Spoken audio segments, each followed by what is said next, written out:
Alright guys, it's been a really long time since I've posted any kind of a video at all, and I apologize for doing this to you guys again, but guess what? It's a different game.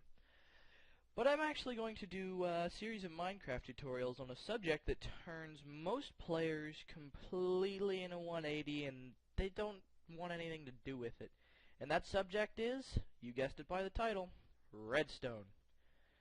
Redstone is fundamentally, if you are computer savvy, it's kind of like binary in the fact that it only has two states, on or off, and there's a lot of logical things you can do with having that on and off state.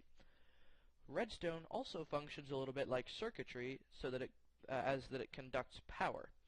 So today we're going to talk a little bit about, well, at least first, what enables redstone. I would say what turns redstone on, but that doesn't quite sound right, does it? So as you can see here, I'm just kind of laying down some lines of redstone. Let's see, 6, 7, 8, 9. Ever since 1.5, there's a few new things that can activate redstone, and we're going to go over each of them. Alright, starting first is one of the most simple things. It's this block of redstone. This block of redstone was something that was added in the 1.5.2 patch, and we were all elated about that. It just gives current off in any direction. It will power redstone that is also underneath it, like this. But we'll get into more complex mechanics with stuff like that later. Alright, so next thing we're going to cover is a daylight sensor. And the daylight sensor is a little bit special in the fact that during different times of the day, it outputs more redstone current. We'll also get to that in a bit. There are also tripwire hooks, which we will, well, I guess I can cover those a little bit here. When you have a tripwire set up, if you don't mess with redstone, and ever since 1.5 you're like, why can I play string now?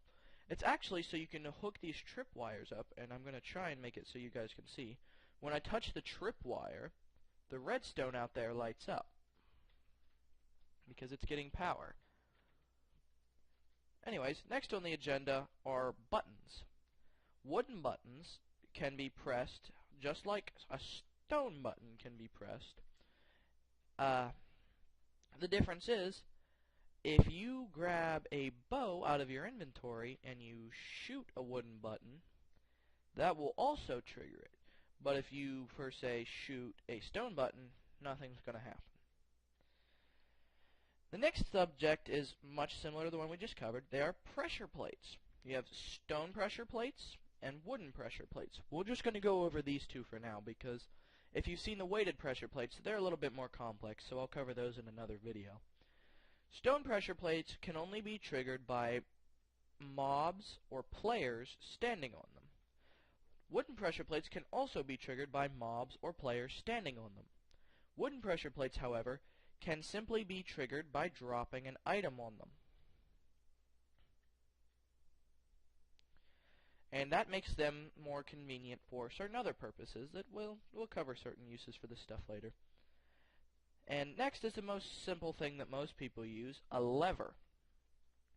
A lever simply switches redstone between an on and off state. One other thing to cover today is redstone has a limit.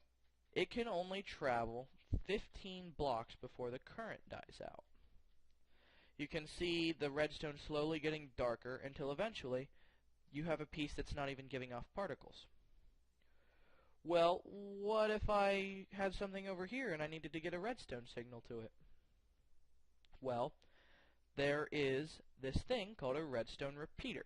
A redstone repeater completely refreshes a redstone signal with a slight delay and can allow you to take it forward another 15 blocks.